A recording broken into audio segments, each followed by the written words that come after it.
Hear ye, hear ye! It's the weekend wrap-up. Planning on traveling this summer? Think you might be taking a road trip? You might want to think again. They're pushing you to park your car. Yum, yum, yum. One of the best things about a road trip is the burgers you'll find along the way. But you might want to get ready for plants instead. It's almost time to say bye-bye to that great American delicacy, the burger. ATL, Free Food Forest in Atlanta. What will they think of next? And what are they telling us now?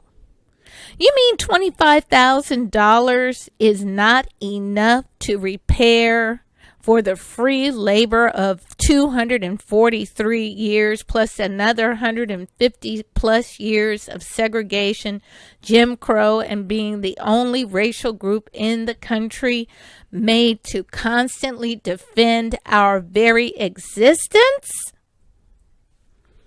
Stick around. It's the weekend wrap.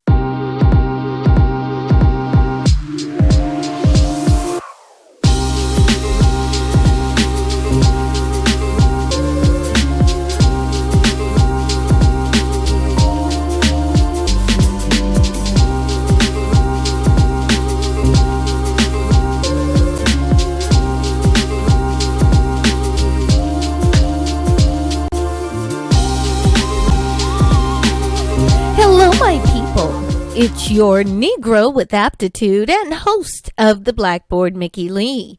Hope y'all are doing well and that you have had a wonderful week leading to the first weekend in June, and I hope it's been fantastic for you. Don't want to raid on your parade at all, but I do want to make sure I'm presenting news you can use so that you can prepare for the sweeping changes that are already at the door, not only in this country, but globally. So I want you to turn off anything that has to do with the Kardashians or the Weeknd or the Drake or the whatever else it is that you are paying attention to. You need to know how they are positioning you to be without and what you can do in order to prepare for a different lifestyle. So first, we're going to talk about these rising gas prices and what that means for travel, not only this coming summer, but moving forward, especially when you think about all the construction going on in areas where there's little population. Then there's the fact that we are being inundated with all kinds of advertising telling us how much better for us plants are. Now, I really don't have a problem with that, except that the advertisement is not really made for us to seek a healthier lifestyle. So what are they hiding? Then we get to take a look at the free food forest that is being held as one of the greatest, most significant, sustainable types of activities that has occurred in many decades to combat urban food insecurity. But is that what it's really about?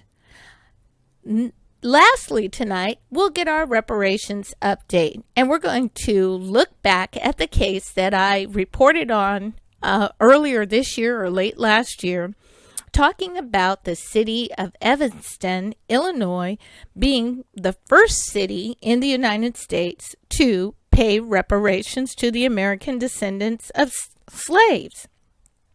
But did they? According to the latest news reports, gas is expected to rise to as much as $5 a gallon starting in California and rolling out to the rest of the country as early as July. So that may not really tickle your ear too much, though it may piss you off at the pump. The issue is, though, Along with the rising gas prices, you also have rising food prices. These two phenomenon or elements of a larger phenomenon indicate the rising inflation and the devaluation of the dollar that you have heard me discussing on this channel for some time. It is also part of the Agenda 2030 strategy that you've heard me remark about from time to time. If you're not familiar with Agenda 2030, please check out the links in the description box below. I'm going to try to link the actual document by which most of the cities and states are working. And this is part of a global document. And then I'll also link a couple of videos that will give you some decent background on what Agenda 2030 is and why you are seeing all of these sweeping changes. But if folks are expected to spend $5 at the pump and then $3 to $4 for a loaf of bread, what kind of money will they have left over to actually travel? And in addition to this, we're seeing rising rental prices in other states. So what kind of money will they have left over for any type of travel? And what does this mean in the face of what we are being told is an economic recovery? Want you guys to start playing Inspector Clouseau around here, because they're giving you all kinds of clues as to what's going on. And again, the sweeping changes that will change the type of lifestyle that you're used to. Even for folks that are at the bottom who think they can't get any further down, you're going to be experiencing massive changes beginning towards the fall of this year and moving forward. So just a heads up, they're pushing you to park your car. Again, that's part of Agenda 2030, as are other elements that I've been describing and will describe in this particular broadcast. None of this is by happenstance. It is all by design. So get ready for it so that you are not thrown for a loop and you don't get into panic mode like most of the people will. Hackers have been super busy these days. So they hacked the computer system, which was part of why the Suez Canal was backed up for more than a week, almost 2 weeks, and you had cargo going left and right. Nobody knew where it was. They've hacked some of the larger communication systems of transport in the transport industry recently. So you have trucks not knowing where they're supposed to deliver their cargo and not knowing where they're supposed to pick up their cargo. You may not be aware of this just yet, even though I've reported on this channel.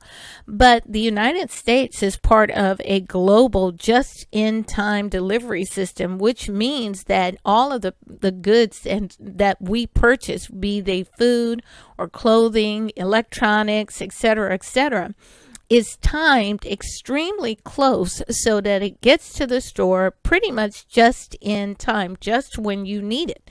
Now, part of the reason for this is so that things are not sitting on the shelf and going to waste, and when they're not bought by the consumer, etc. So this is a way to save money for the manufacturers to save money on transportation and manufacturing costs. But of course, one of the huge problems is because the countries of the world, or so many of the countries of the world, are transporting goods that are not found in their own country, or they're manufacturing their country's goods in another country.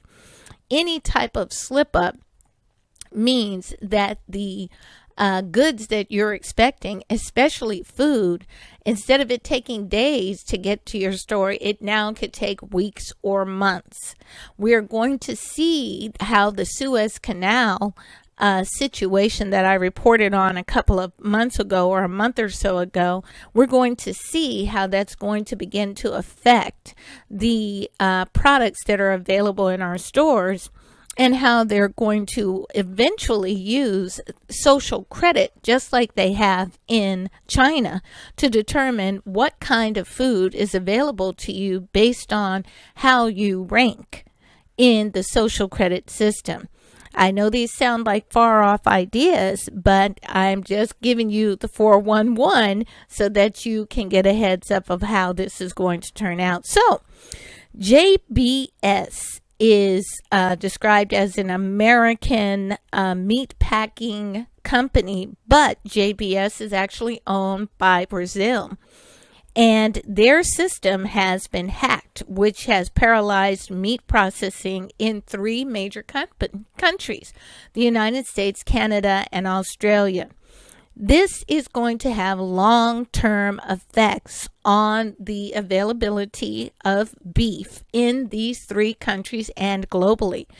I have reported on the meat shortages in Australia as a result of their ongoing drought. So the farmers could not afford to feed their cattle because there wasn't enough grass being grown. So they actually had resorted to feeding the cattle things like donuts. Then the COVID quote unquote pandemic hit, and meatpacking processing plants were shut down. This means that the cattle is held on the farmer's land longer than he has expected it to hold, and he may not have the money or the grain to continue to feed the cattle. If it cannot go to be processed, that means slaughtered and then butchered. If it does not go during the time frame in which he intended or which he's anticipated, this means that he's losing a lot more money because he has to feed the cattle. Well, millions of cattle died in Australia alone just due to the ongoing drought.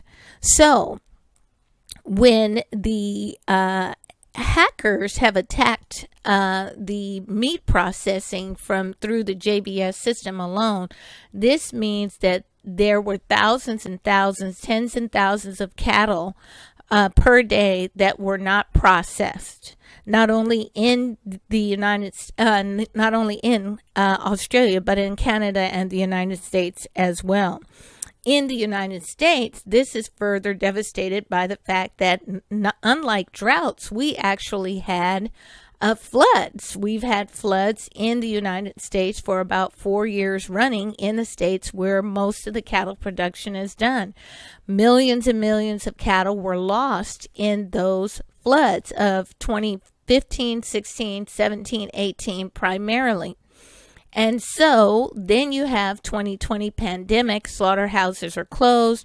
And again, the same type of situation happens here where the farmers have grown the cattle, but they're not allowed to bring it to the slaughter, which then allows it to bring to market because of the fact that last year, COVID-19 was used as the excuse to close the slaughterhouses.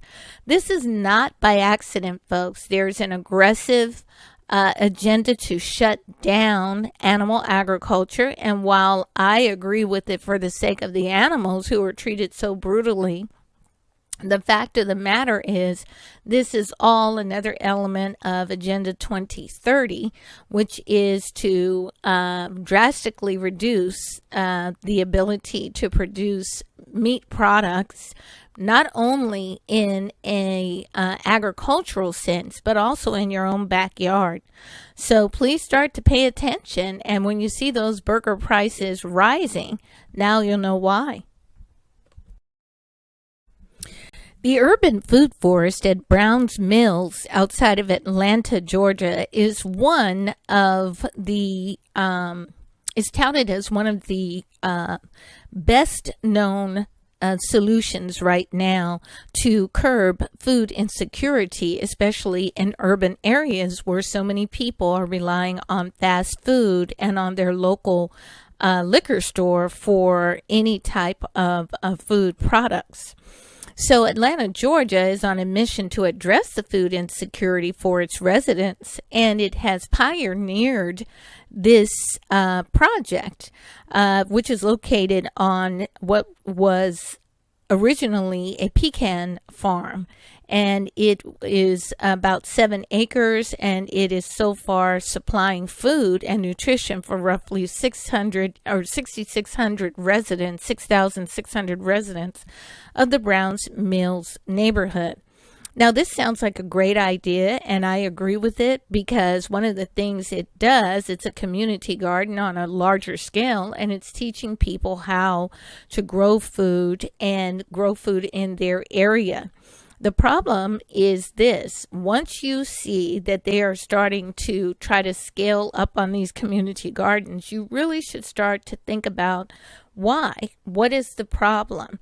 Well, it's not just a lack of grocery stores. It's the fact that, as I've said, with the cyber attacks in the just-in-time systems, delivery systems, transport systems, and also with the fact that there will be a social credit score coming to the United States, just like there is one in China. This is about the fact that there's a deliberate shutdown of food agriculture, especially animal agriculture, and in the city of Atlanta, up until 2016, it was illegal to grow food on residential lots. So even if you wanted to grow food in your own home, you were prohibited in doing so. Well, I've reported out to you things like the Grand Solar Minimum, which is responsible for a lot of the devastating weather events that we've been seeing that have wiped out a lot of crops, that have caused droughts in places that usually had no problem with rain, that have also caused snow in the Sahara Desert, things of this nature. So I'm reporting on this to let you know that one of the things you should be doing in your neighborhood is to work with others to start a community garden. And if there are ordinances that prohibit this, then you need to work with your local government to overturn them. Because of both the animal and produce crop losses across the United States and globally over the last few years due to these weather events, extreme weather events that I've reported on before, we're going to start to see more and more shortages of food in your stores. There's also the issue of rising inflation. So you're going to see major swings between rising inflation, the devaluing of the dollar, and again, rising gas prices, all which means that those who are already on the cusp will be experiencing even more stress on their lives. But you can start to take action right now. Get yourself one of these hydroponic systems, be it one of those little kits that allow you to grow some produce inside your home, etc. Start to look up hydroponic agriculture, which is, little kits that allow you to grow things in your home.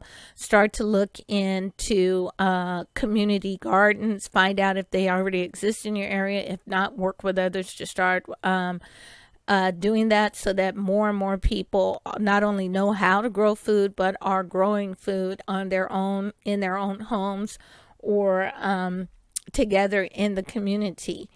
The time to do that is now, because as this society further unravels by design, you don't want to be in a situation where you can't feed your family, or where you are isolated because of a social credit type of situation. If you don't believe me, what do you think the pressure to vaccinate or not vaccinate, and how they are even giving kids free college scholarships if they will come and get vaccinated? In other areas, businesses are giving deep discounts for purchases if you come in proving that you're vaccinated. What do you think that's about? Now, here at the Blackboard, I always turn you back to the Bible, because God's word is true. And even though it is sometimes hard for us to understand it because it's not accompanied by a Hollywood script or music or some dynamic event that makes you understand its connection to the Bible. This is all leading up to the time of trouble, which has already begun.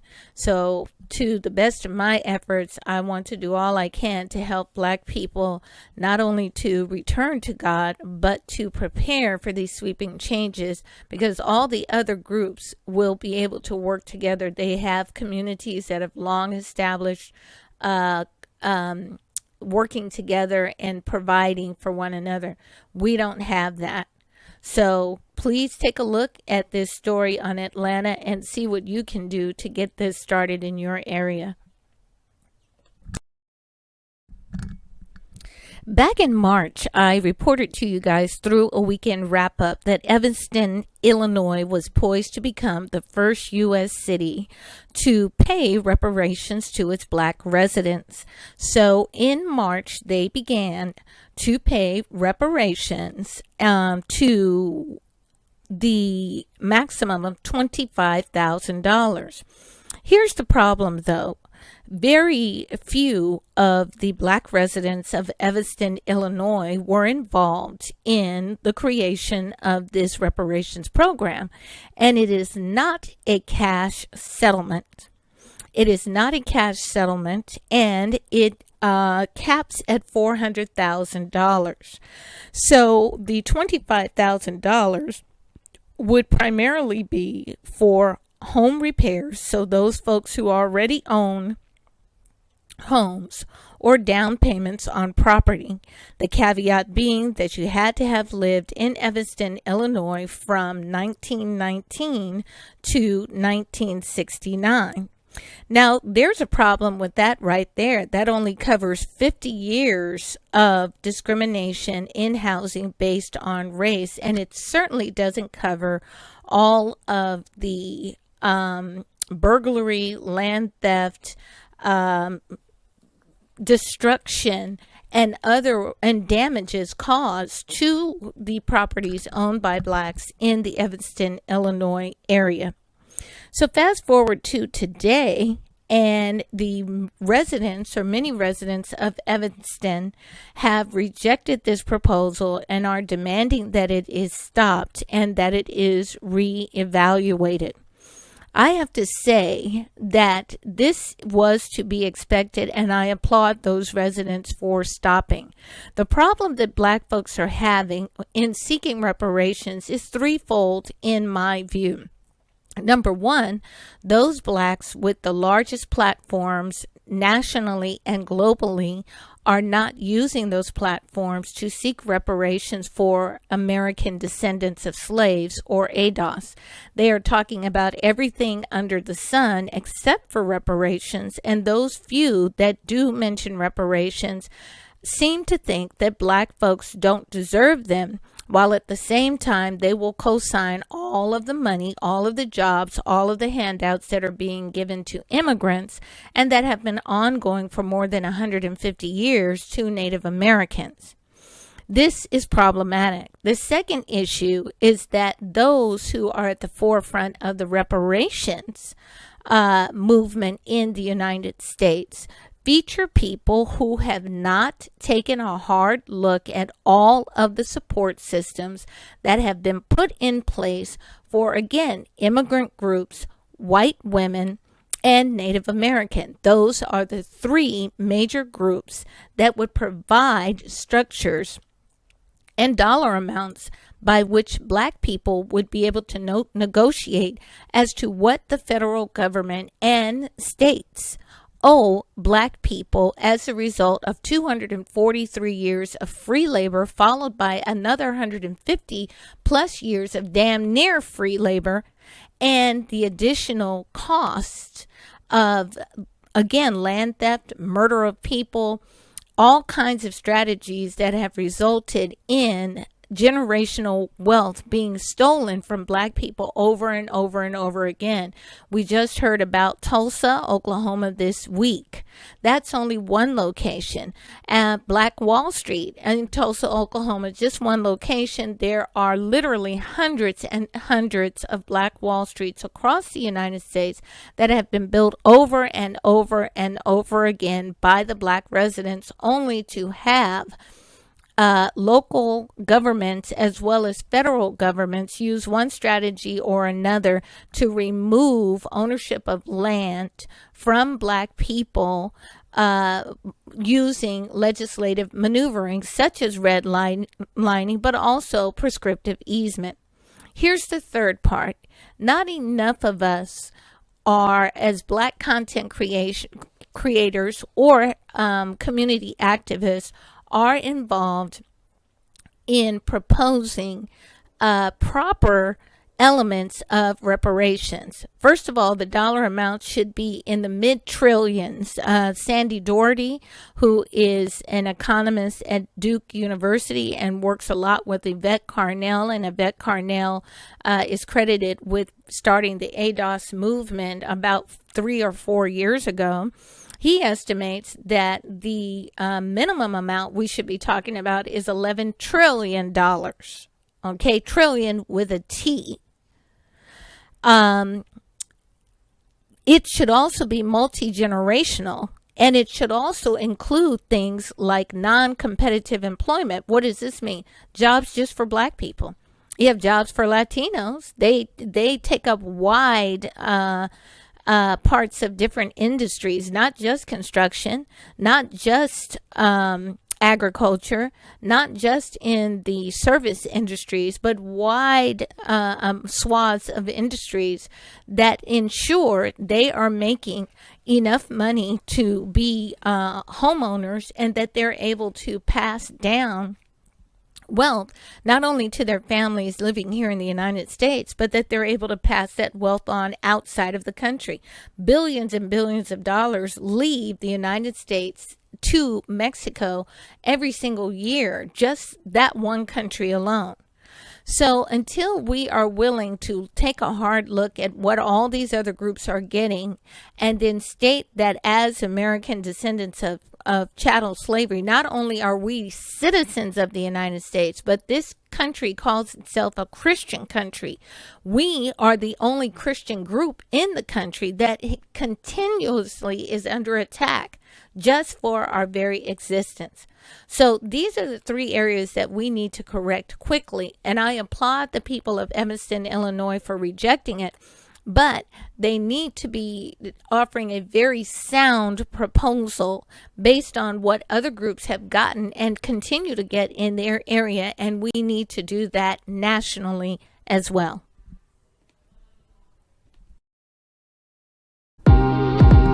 And finally tonight, we get to remembering 9/11. Now, on September 11th, 2001, so almost 20 years ago, we had the Twin Towers in New York City, in which 2 airplanes flew into those towers, and then they did damage in other areas. There are, of course, conflicting reports. Some people say this was an inside job and that the United States government was part of it.